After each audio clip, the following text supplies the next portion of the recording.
কালপুরুষের রাশিচক্রের অষ্টম রাশি হল বৃশ্চিক রাশি। বৃশ্চিক রাশির অধিপতি হলেন মঙ্গলদেব। বৃশ্চিক রাশির এবং বৃশ্চিক লগ্নের জাতক জাতিকারা আত্মসংযমী, দৃঢ় প্রতিজ্ঞ ও গোপনীয়তা প্রিয়। সহজে আপনারা নিজেদের দুঃখ কষ্ট অন্যকে বুঝতে দেন না। আপনারা নিরিবিলিতে থাকতে পছন্দ করেন। সুযোগ বুঝে নিজের কাজের দ্বারা অন্যকে চমকে দিতে পারেন। জীবনের সকল অবস্থায় সততার সঙ্গে প্রতিটি কাজ করতে চান আপনারা। অতীন্দ্রিয় বিষয়ের প্রতি আগ্রহ থাকতে পারে আপনাদের। দায়িত্ব নেওয়ার মতো সাহস ও ধৈর্য আপনাদের রয়েছে। তবে একবার চটে গেলে আপনাদের কথাবার্তা বড় বেশি তীক্ষ্ণ ও কর্কশ হয়ে পড়ে। বৃশ্চিক রাশির জাতক জাতিকারা সাধারণত গবেষণামূলক কাজে দক্ষ হয়ে থাকেন। সঙ্গীত, কলা ও লেখালেখির প্রতি আপনাদের সহজাত আকর্ষণ থাকে, এমনই আপনাদের ব্যক্তিত্ব। আজকের ভিডিওটিতে আমরা আগামী জুলাই মাসটি বৃশ্চিক রাশি এবং বৃশ্চিক লগ্নের জাতক জাতিকাদের কেমন কাটতে চলেছে সেই সম্পর্কে বিস্তারিত আলোচনা করতে চলেছি। আলোচনাটি হবে সম্পূর্ণ বিস্তারিত এবং খুবই গুরুত্বপূর্ণ আপনাদের জন্য, তাই আশা করব ভিডিওটি পুরো দেখবেন, স্কিপ করবেন না, এই অনুরোধই আপনাদের কাছে রইল। সঙ্গে থাকবে সহজ এবং সরল কিছু প্রতিকার, যা আপনাদের জীবনকে সহজ ও সরল করে তুলতে আপনাদের সাহায্য করবে। চলুন তাহলে আলোচনায় প্রবেশ করা যাক। এবার আপনারা যে অ্যাস্ট্রোলজিক্যাল চার্টটি দেখছেন সেটি বৃশ্চিক রাশির এবং বৃশ্চিক লগ্নের এবং স্করপিও মুন সাইনের অন্তর্গত জাতক জাতিকাদের সাপেক্ষে আগামী জুলাই মাসের গ্রহের অবস্থান। আপনাদের রাশির সাপেক্ষে সারা জুলাই মাস জুড়েই রাহু আপনাদের চতুর্থ ঘর কুম্ভ রাশিতে এবং কেতু আপনাদের দশম ঘর সিংহ রাশিতে অবস্থান করবেন। সারা জুলাই মাস জুড়েই শনি আপনাদের পঞ্চম ভাব মীন রাশিতে অবস্থান করবেন। মীন রাশিতেই অবস্থানকালে শনি মহারাজ 13ই জুলাই থেকে বক্রগতি ধারণ করবেন। 26শে জুলাই পর্যন্ত শুক্র আপনাদের সপ্তম ভাব বৃষ রাশিতে সক্ষেত্রস্থ অবস্থায় গোচর করবেন। 27শে জুলাই থেকে শুক্র আপনাদের অষ্টম ভাব মিথুন রাশিতে গোচর করতে শুরু করবেন। সারা জুলাই মাস জুড়েই দেবগুরু বৃহস্পতি আপনাদের অষ্টম ভাব মিথুন রাশিতে অবস্থান করবেন। 15ই জুলাই অবধি রবি আপনাদের অষ্টম ভাব মিথুন রাশিতে অবস্থান করবেন। 16ই জুলাই থেকে রবি আপনাদের নবম ভাব কর্কট রাশিতে গোচর করতে শুরু করবেন। সারা জুলাই মাস জুড়েই বুধ আপনাদের নবম ভাব কর্কট রাশিতে গোচর করবেন।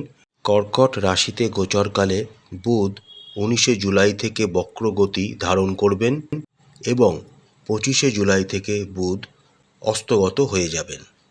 28শে জুলাই পর্যন্ত রাশি অধিপতি মঙ্গল আপনাদের দশম ভাব সিংহ রাশিতে কেতুযুক্ত অবস্থায় গোচর করবেন। 29শে জুলাই থেকে মঙ্গল আপনাদের একাদশ ভাব কন্যা রাশিতে গোচর করতে শুরু করবেন। আসুন এবার আমরা দেখে নিই আগামী জুলাই মাসটি বৃশ্চিক রাশি ও বৃশ্চিক লগ্ন এবং স্করপিও মুন সাইনের অন্তর্গত জাতক জাতিকাদের কেমন কাটতে চলেছে। কর্মক্ষেত্রের বিষয়ের কথা বললে জুলাই মাসের প্রথমার্ধে আপনাদের দশম ভাবের অধিপতি রবি আপনাদের অষ্টম ভাব মিথুন রাশিতে অবস্থান করবেন, যার ফলে কর্মক্ষেত্রে আপনাদের যথেষ্ট পরিশ্রম করতে হবে এবং তার সাথে সংগ্রাম করতে হবে, তবেই আপনারা ভালো কিছু আশা করতে পারেন। কর্মক্ষেত্রের কিছু কাজ অপ্রত্যাশিতভাবে আপনারা সম্পন্ন করে ফেলবেন এবং তার জন্য আপনারা নিজেদের কর্মক্ষেত্রের প্রশংসাও পাবেন।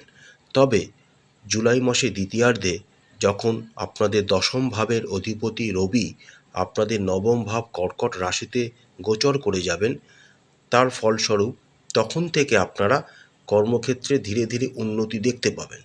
এমনকি এই সময়কালে আপনাদের কর্মক্ষেত্রের কোনো কাজের জন্য দূরের কোনো ভ্রমণে যাওয়ারও সম্ভাবনা প্রবলভাবে দেখা যাচ্ছে।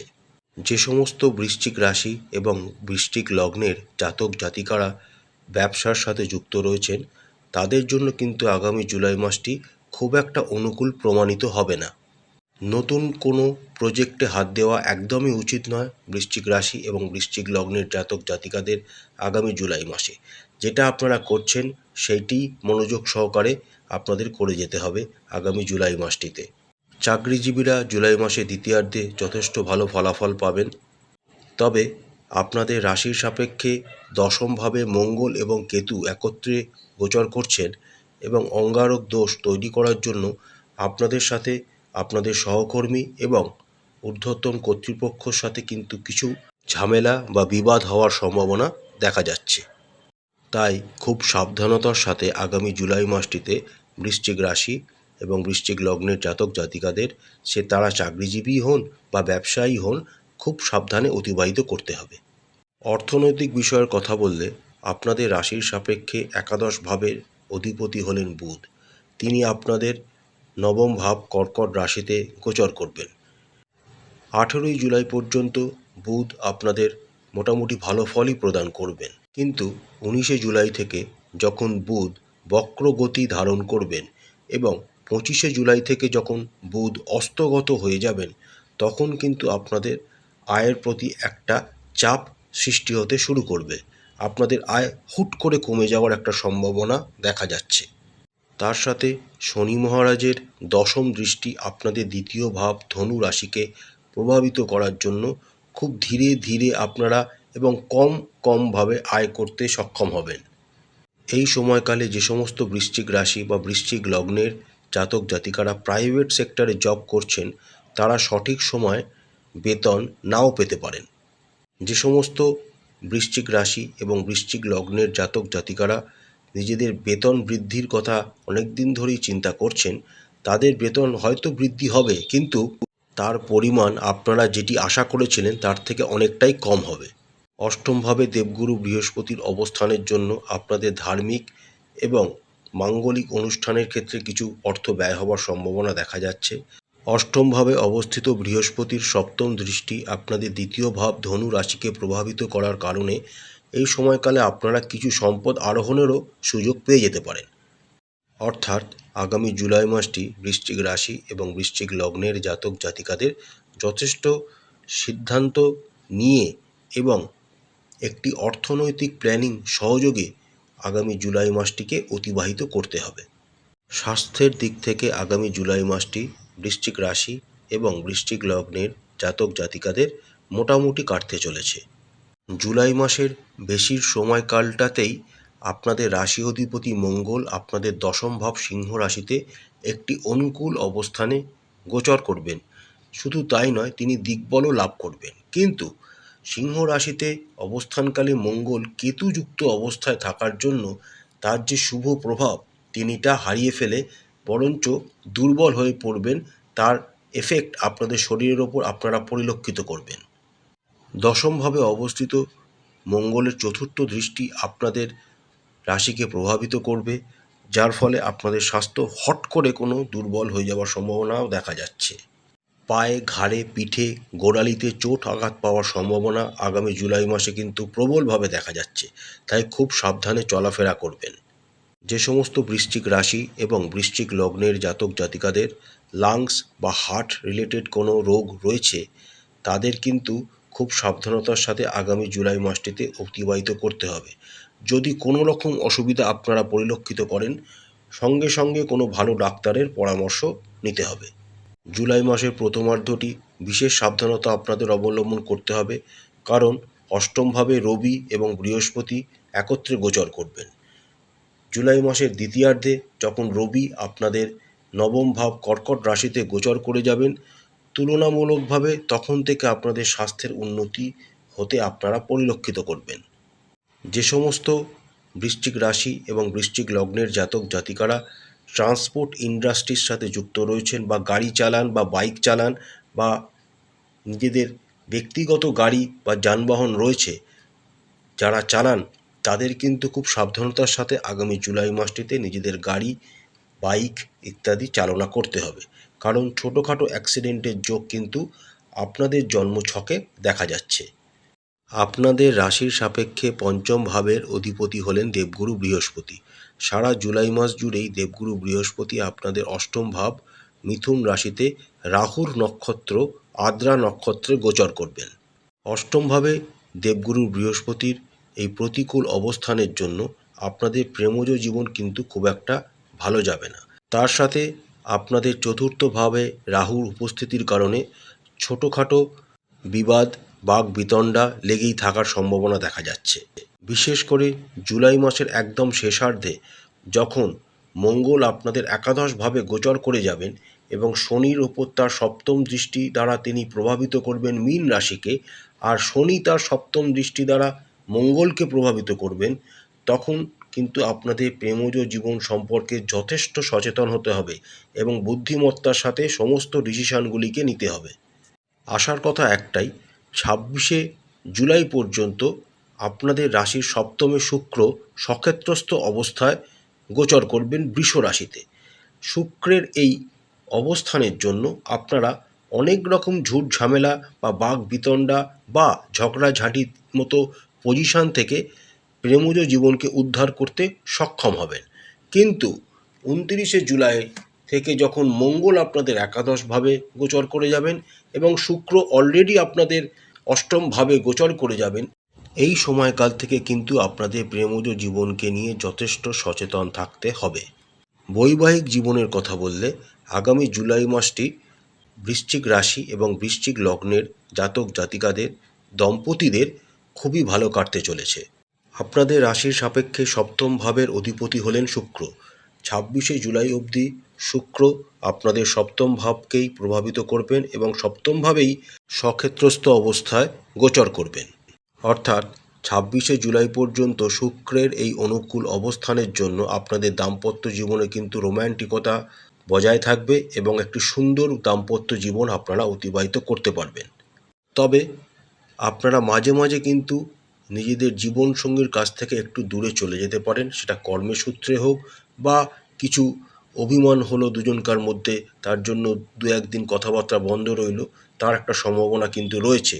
কারণ শনি মহারাজের তৃতীয় দৃষ্টি আপনাদের সপ্তম ভাবকে প্রভাবিত করার জন্য মাঝে মাঝে দুজনের মধ্যে একটা ডিস্টেন্স তৈরি হওয়ার সম্ভাবনাও কিন্তু দেখা যাচ্ছে।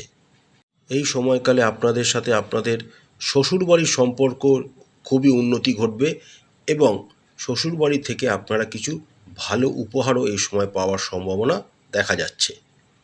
পারিবারিক জীবনের কথা বললে আগামী জুলাই মাসটি আপনাদের মিশ্র প্রকৃতির হতে চলেছে। আপনাদের রাশির সাপেক্ষে দ্বিতীয় ঘরের অধিপতি বৃহস্পতি অষ্টম ঘরে গোচর করবেন। যদিও এই অবস্থান ভালো না হলেও যেহেতু দেবগুরু বৃহস্পতি তার সপ্তম দৃষ্টি তার নিজের ঘরকেই ধনু রাশিকেই প্রভাবিত করবেন, তার ফলে আপনারা একটি অনুকূল পরিস্থিতি পারিবারিক জীবনে আশা করতে পারেন।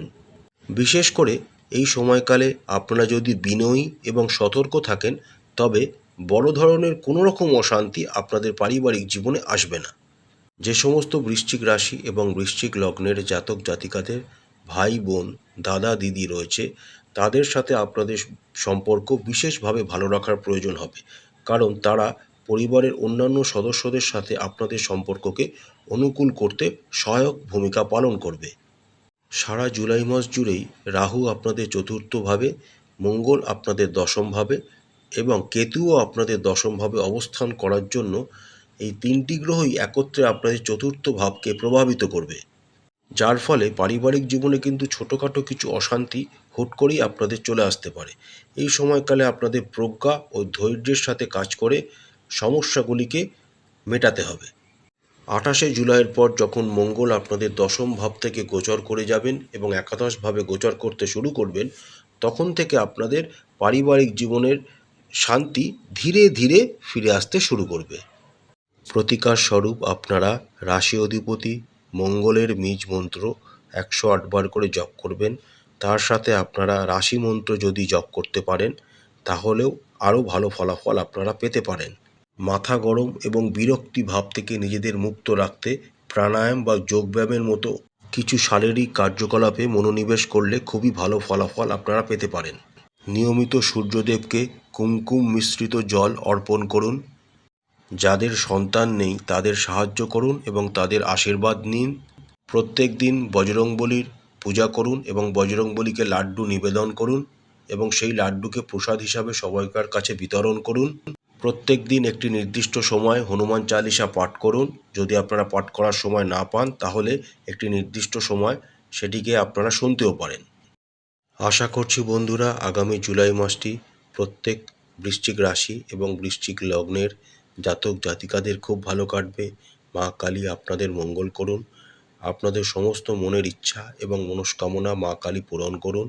আমাদের চ্যানেলটি যদি আপনাদের ভালো লাগে তাহলে অবশ্যই লাইক করবেন, শেয়ার করবেন, সাবস্ক্রাইব করে আমাদের চ্যানেলটির পাশে থাকবেন। নমস্কার।